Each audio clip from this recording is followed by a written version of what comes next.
I was born in 32. Growing up, we had lots of fun times. Yeah, I didn't know anything other than that. Thinking back, it was a good time. It was a good growing up time. A lot of hard work, milking cows by hand in the morning and husking corn. That's really what our life was about. My grandparents, Elias and Anna Esch, have lived in central Pennsylvania all their lives. What's surprising about them, even to people from the area, is that they both grew up Amish. They left the church not long after they married, however, and joined a Mennonite church. Though both my grandparents relished the increased freedom of their new lifestyle, they still hold strong connections to the Amish community to this day. I have a deep appreciation for them, even though I'm happy that we are not in the Amish church anymore. Because of my grandparents' past, I'm very familiar with the simple lifestyle of the Amish. So when reality television took interest, I was curious. Just hurting a lot of people back home. Why does she do this? Did you ever ask her, what's she trying to do to you? I can't do it, guys. I can't. Literally, I can't.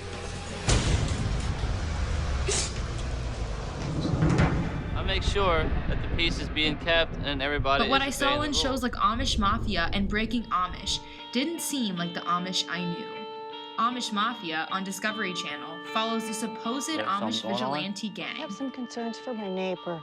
Pretty important guy in the Amish community is calling me up and having me take And him to TLC's see sensationalized Breaking Amish features Amish teens who leave their families to travel to big cities during the traditional period of freedom called Rumspringa. It's either do this or do that, or you're going to hell.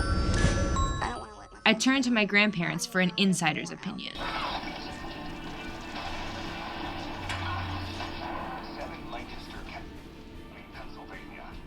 Going around and ruining things for other people, it just isn't among the Amish. What's egregious about it is Amish Mafia just overemphasizes violence. I mean, the whole thing is various types of violence, whether it's verbal violence or shooting, to depict a pacifist group that eschews violence. Both shows are an unethical representation of the Amish culture, according to Dr. Donald Crable, a professor and senior fellow at Elizabethtown College's Young Center for Anabaptist and Pietist Studies.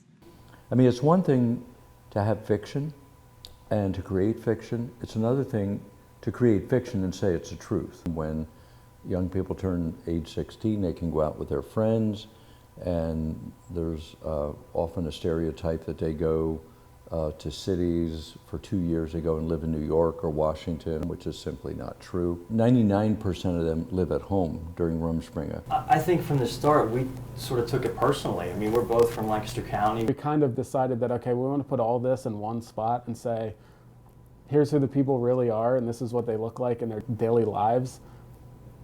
They're not, they're actors. They're not doing anything to serve the best interests of the Amish in reality. Leroy is Amish. He's lived on the same farm in Intercourse, Pennsylvania all of his life. There are barely any forms of modern technology in his house.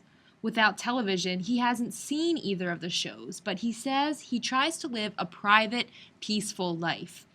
Leroy didn't want his face filmed, but allowed my camera and microphone into his home. I grew up Amish and I don't know anything else, so yeah, it's been a good life. Yeah, I wouldn't want to change it. Now, as far as I'm concerned, I would rather be called a Christian, because no other name except the atoning blood of Jesus Christ will save anybody from their sins. In August of 2014, Pennsylvania Governor Tom Corbett called for the end of Amish Mafia, and Discovery announced that the 4th season will be the show's last. In the eyes of many Lancastrians, however, the damage has been done, and Breaking Amish still hasn't called it quits. It's all about making money at the expense of an innocent group that's not going to push back or fight back. So sadly, I was right in suspecting these shows were exploitive.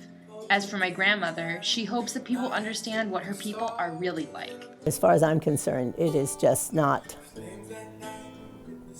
accurate at all. silent